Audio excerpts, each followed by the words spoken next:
fantastic weekend of partying and entertainment, camaraderie, coffee, and all sorts of fun-filled activities and games that we've got planned. One thing we're looking forward to this year, which is new, is the car box rally at 1 o'clock, so make sure you check that out. Can I have a cheer from everyone who's been at Relay before? 2 years. Awesome. We do have a wonderful weekend planned for everyone, and we hope you enjoy the weekend.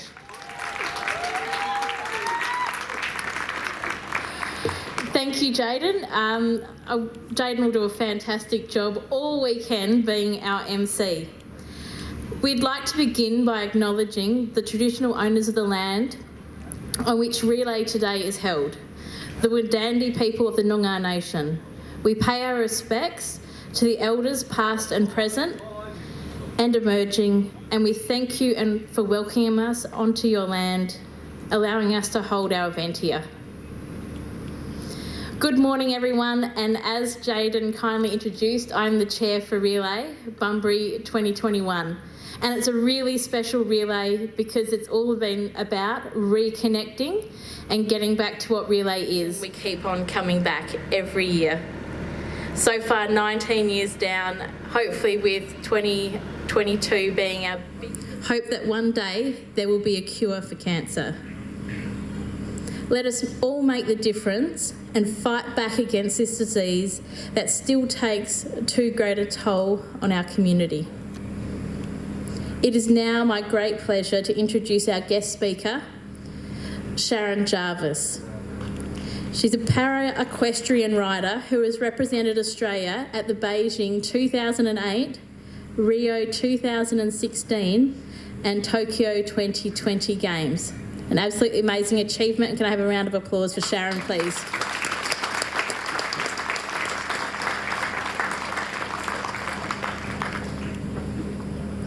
Thank you for that lovely introduction.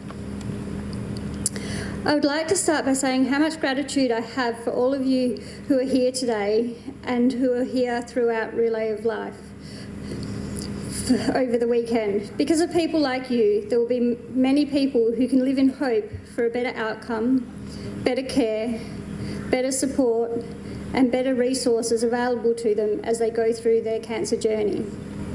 I loved being active and I loved riding my pony that I had got when I was 5 years old. When I started complaining of a sore leg just before my 7th birthday, my parents knew that something was wrong. I had a sore leg and the pain wouldn't go away. The local doctor thought it was possibly just growing pains. I was a 7-year-old girl. My parents took me to every other doctor, chiropractor, physio, greenleaf person possible to get an answer to no avail. Eventually, my dad went back to the local doctors and asked for a specialist appointment where I could get looked at. At that appointment, we had an X-ray taken, and this revealed that the bone in my left femur looked like it was about to explode. They took me to the local hospital, did a biopsy, took a while to work out what it was, and then sent me from the country through to Princess Margaret Hospital, with my parents expecting to not bring me home ever. I was diagnosed with the Ewing sarcoma bone cancer, a cancer usually found in teenage boys. My parents were told I had just 3 months to live and a 20% chance of survival. Survival that I had to live. The strength they had to do this was incredible. Every checkup I had, I would present a list of things that I wanted to be able to do again. Gradually, they got ticked off. The one thing that kept getting said no to was being able to ride again. It was soon discovered I had a talent for swimming, as I could use my strong arms to pull me along in the water, and I went on to represent at many inter-school swim meets.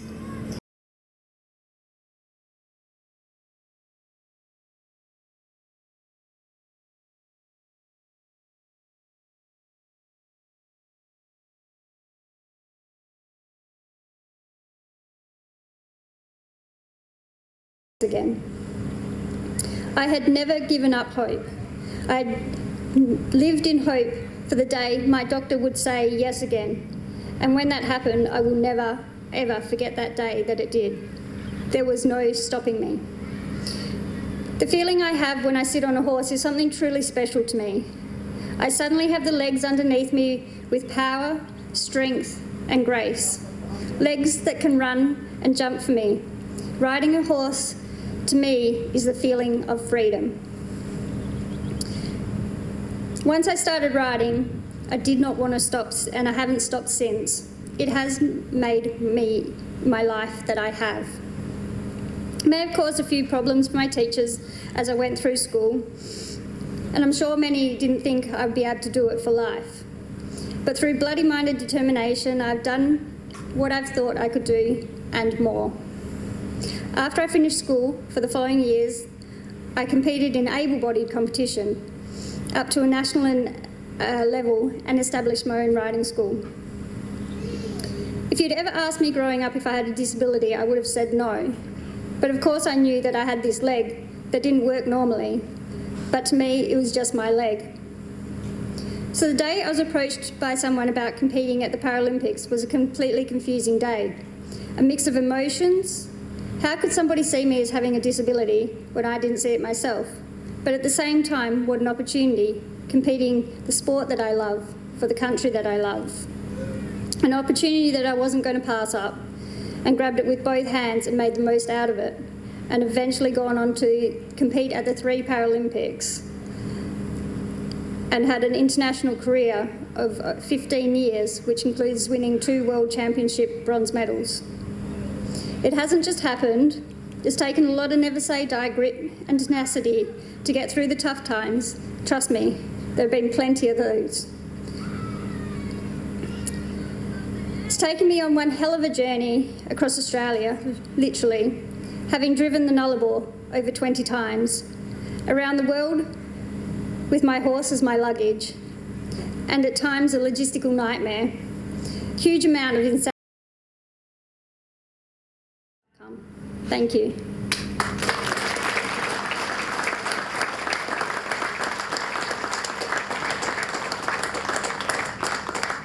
Sharon, thank you very much for sharing your amazing story with us. So far we have just cracked over $140,000 raised so far for the Cancer Council of Western Australia, and I'm hoping to reach at least 150 by the weekend. 3, 2, 1.